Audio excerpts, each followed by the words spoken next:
Welcome to Kenton Teaches. Enjoy the video. You start by ensuring Python 3. 10 or newer is installed and on your path because VS Code relies on that interpreter. Once done, install Visual Studio Code and add the official Python extension. It provides linting, debugging, and IntelliSense. Next, create and open your project folder in VS Code. Make a new file named main.py. You do these steps first so the editor detects the environment. Make sure Python shows in the bottom status bar. Now choose the right interpreter using Command Palette.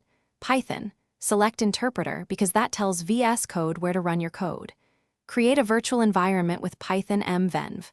Venv and activate it. This isolates dependencies.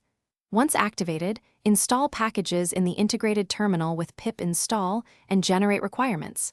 txd to lock versions. While you work, enable linting and select your formatter. These settings enforce consistent code style and catch issues early. To finish, run your script with the play button or right-click Run Python file in terminal.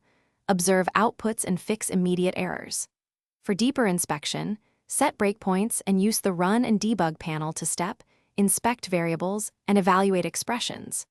If things go wrong, first confirm the selected interpreter matches your venv, then check the integrated terminal path and reinstall the Python extension if needed. This approach saves time and prevents environment mismatches. Thanks for watching. Please subscribe if this video was helpful.